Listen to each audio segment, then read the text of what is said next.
tó oko ni yọ̀mọ̀ bá kùkùté lábẹ́ ibi tí wù kọ́mọdé omèrè sá tó eku iwájú ni yọ̀mọ̀ kílẹ̀ bájá bá lu 20 ọdún láyé ẹran ògún ni irọ́ nìkan nítorí bọ̀gbẹ́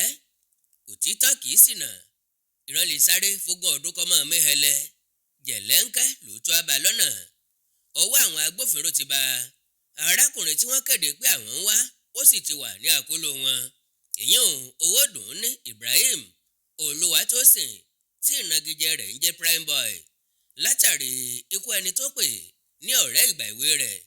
ìlérí olúwa alọ́ba Mohbad ẹnu labẹ́rẹ́ fi tàṣọ sí fúnra màlúù nífi ẹsẹ̀ rẹ̀ rìn lọ sísọ alápàtà fúnra arákùnrin ọ̀hún ńlọ́jọ́ wàrà rẹ̀ fún àwọn agbófinró tí wọ́n ti pè é láìmọye ìgbà ṣùgbọ́n tó kọ̀ tí kò jẹ́ ìpè wọn. Agbẹnusọ iléeṣẹ́ ọlọ́pàá tìpínlẹ̀ Èkó ló fi àtẹ̀jáde ọ̀hún síta lórí ìtàkùn ayélujára tá a mọ̀ sí X lọ́jọ́bọ̀ ọjọ́ 5 oṣù kẹwàá ọdún 2023 SP Benjamin Hundeyin ó ní ọwọ́ àwọn ti bá afurasí ọ̀hún tí àwọn nígbàgbọ́ pé ó ní gbólóhùn 2 sí 3 láti sọ fún àwọn lórí ikú ìlérí olúwa alọ́ba Mohbad ó ní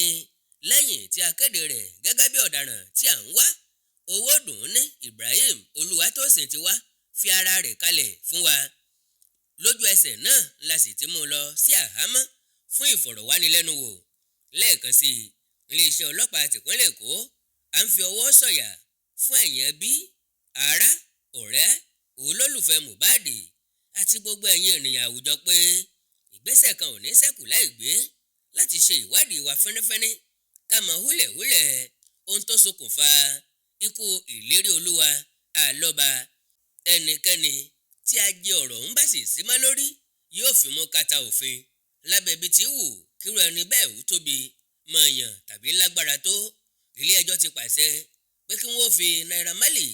àti Sam Larry pamọ́ sí ọgbà ẹ̀wọ̀n náà títí tí ìwádìí ó fi parí lórí sábàbí ikú ìlérí olúwa alọ́ba ìmọ́lẹ̀ tọ́wọ́ ọ̀kùn lójijì lọ́jọ́ 12 oṣù kẹsàn-án ọdún 2023 WBN Yorùbá ńlá tí ń ròyìn ẹ̀kú iṣẹ́ òní ire o.